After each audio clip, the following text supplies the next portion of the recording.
अब बार बार इस सरकार से आशा रखना बीएड वाले के लिए एक धोखा होगा, एक छलावा होगा। इसलिए बीएड जो किए हुए हैं वो अन्य प्रतियोगी परीक्षा की तैयारी किए, बीएड में ही और बेहतर है। एक बिहार है ना, अगला जो वैकेंसी आ रही है उसमें तैयारी करें। तो बिहार गवर्नमेंट जो है भाई भतीजावाद करने के लिए, अभी देख रहे हैं बिहार में वो उधर परीक्षा दिया, इधर से डॉक्यूमेंट्स जो है चेकिंग शुरू हो गया। अब डॉक्यूमेंट्स को छांट रहा है पैसा कमाने के लिए।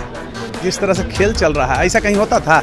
जो लड़के पास करते उनका डॉक्यूमेंट चेक होता और वो ज्वाइन करते विद्यालय में। बिहार में शिक्षक नियुक्ति होनी है, ऐसे में मामला सुप्रीम कोर्ट में पहुंच गया है। जिस तरीके से शिक्षक अभ्यर्थियों के द्वारा सुप्रीम कोर्ट में पीआईएल दर्ज किया गया था, इसकी आज सुनवाई हुई है। तमाम मामलों को जानेंगे, तमाम मसलों पर चर्चा करेंगे। हमारे साथ बात करने के लिए पटना हाईकोर्ट के जाने माने अधिवक्ता कौशलेंद्र नारायण हैं, जुड़ेंगे, बात करेंगे। कौशलेंद्र नारायण जी, आपने सुनवाई की पूरी वीडियो देखी होगी, जिस तरीके से आज सुनवाई हो रही थी शिक्षक अभ्यर्थियों को लेकर, बड़ी सुनवाई हुई है। कैसे इसको देख रहे हैं और बीएड वाले अभ्यर्थियों को लेकर क्या कुछ फैसला है और क्या आगे चल के होगा बीएड वाले अभ्यर्थी? देखिए, सर्वप्रथम तो मैं आपको धन्यवाद देता हूं कि आप त्वरित जो भी मुद्दा होता है उसके लिए मेरे पास पहुंचते हैं।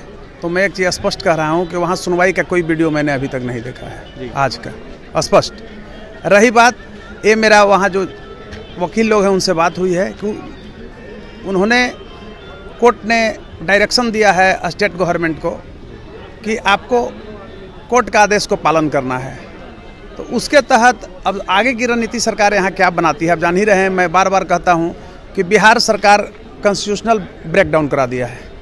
ये सरकार ने कॉन्स्टिट्यूशनल ब्रेकडाउन, और इसके लिए आपको मैं एक चीज़ कहना चाहता हूँ कि बीएड वाले अब आशा जो रखे हुए हैं, ठीक है, आशा सबको रखना चाहिए और तैयारी करें और सरकार पर प्रेशर ये बनाए, मिले लोगों से, सरकार के स्तर तक ये बात को पहुंचाए कि प्राथमिक में नहीं कर करके, भाई ठीक है, सुप्रीम कोर्ट का डायरेक्शन है कि प्राथमिक विद्यालय में नहीं लेना है बीएड वाले को, क्योंकि नॉर्थ में जब था नहीं और सरकार ले रही थी, तो अब उनको चाहिए कि वो 6 to 8 जो है उसमें सीट को बढ़ा दें, 8 से 10th में सीट को बढ़ा दें, तब उनका एडजस्टमेंट होगा। प्राइमरी में नहीं होगा। प्राइमरी में जब आपको बता रहे हैं कि सुप्रीम कोर्ट का डबल बेंच का फैसला है, जस्टिस अनिरुद्ध बोस और सुधांशु धूलिया की बेंच ने जो फैसला दिया है वो सर्वमान्य हो गया, एनसीटी पूरे देश में लागू करा दिया। तो अब तो कहीं हमारे समझ से गुंजाइश नहीं लग रहा है। अगर सरकार ठग रही है, आप पिछले तारीख को देखे होंगे कि सरकार एसएलपी वापस ले ली अपने से स्वतः डर से। तो ये सरकार जब ये खेल खेल रही है, जैसे क्या उसको बोलते हैं, शतरंज का खेल।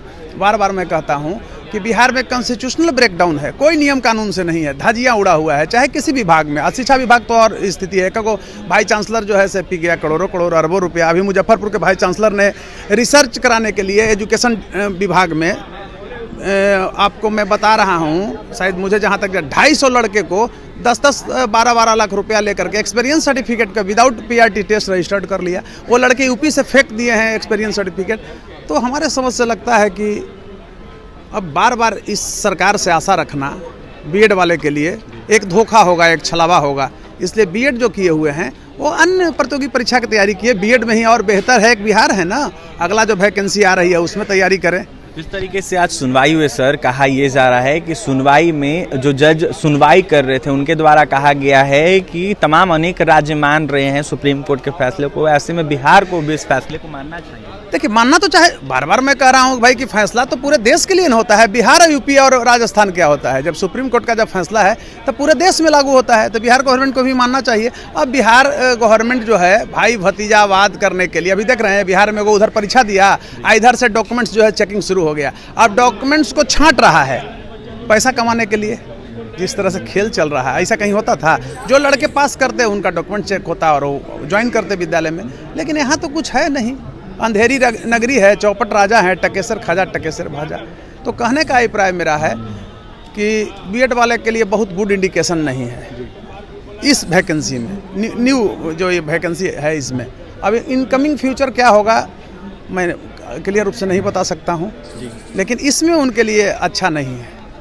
हम बीएड वाले के साथ सहानुभूति रखते हैं, इसलिए बार बार उन लोगों को ये कह रहे हैं कि जहाँ से मत आइए। सरकार जो है से आपको ठग रही है और ये वोट की राजनीति कर रही है बीएड वाले। मैं व्यक्तिगत किसी सरकार को दोषी और ये सब नहीं दे रहा हूँ, लेकिन वर्तमान जो सरकार है वो, आप ये कहिए बिहार में ये जंगल राज के नारा दे के जो आए थे नीतीश जी, अभी वर्तमान में बिहार में महाजंगल राज है। तो कहीं कुछ रह नहीं गया है, स्पष्ट रूप से मैं कह रहा हूँ। तो ये तो बिहार के लोगों को समझना चाहिए, बीएड छात्र हैं उनको समझना चाहिए, लेकिन उनके लिए गुड इंडिकेशन नहीं है इस वैकेंसी में। अब सरकार उनको वोट की राजनीति में डाल और पात का खेल खेल रही है, तो उसमें हम लोग क्या कर सकते हैं। कई बड़े अधिवक्ता इस केस को लड़ रहे थे, ऐसे में कहा यह भी जा रहा है कि जिस तरीके से केस को ट्रांसफ़र किया जाएगा, जिन जज ने पहले सुनवाई की थी शिक्षक अभ्यर्थियों को लेकर। आप ये बताइए केस क्या ट्रांसफ़र किया जाएगा, आप हमको बताइए। जब डबल बेंच ने फैसला दे दिया है तब नहीं, डबल बेंच सुधांशु धुलिया और जस्टिस अनिरुद्ध बोस की बेंच ने दिया है, तो ये क्या कहेंगे, एक खेल है।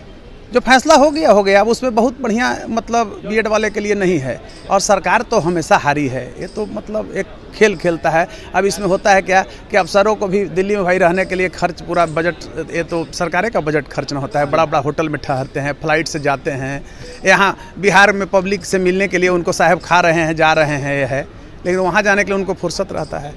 तो कहीं नहीं, हर तरह से गरीब मारे जा रहे हैं। आगे चल के भी सर सुनवाई होगी, कहा यह जा रहा है। अब ये तो मैं नहीं न कह सकता हूँ, मैं तो जस्टिस नहीं हूँ। मैं एक एडवोकेट के हैसियत से कहूँगा, सुनवाई की गुंजाइश तो हमेशा रहती है, लेकिन कितना दिन सुनवाई होगा। जब फैसला आ गया तो आ गया। बीएड वाले को बहुत लाभ नहीं मिलने जा रहा है, और हम यही कहना चाहेंगे कि वो सरकार के झांसे में नहीं आए, सरकार वोट की राजनीति करे। देखिए यहाँ क्या हो गया है, वर्तमान सरकार भी ये चाह रही है कि हम सहानुभूति ले लें बीएड वाले से। बात को समझिए, टेक्निकल चीज़ को, और विपक्ष भी चाह रही है कि हम सहानुभूति ले लें। तो अब इस स्थिति में जहां डाल और पात वाली खेल है, तो उसमें भविष्य तो बर्बाद होगा ना बीएड वाले का। कुल मिला करके मेरा यही स्टेटमेंट है बीएड वाले के लिए और इस वैकेंसी के लिए, समझ रहे हैं, और तो कुछ है नहीं। अंतिम में अभ्यर्थियों को जाने से पहले क्या करिए? अभ्यर्थियों के प्रति मेरी सहानुभूति है। हम उनको बार कह रहे हैं कि ये लड़ाई जो है से आप लोग लड़िए, लेकिन सरकार पर दूसरे रूप में प्रेशर बनाइए। कानून के साथ मतलब अब अटैक मत आप होइए। कानून ने तो आपको अलग थलग कर दिया।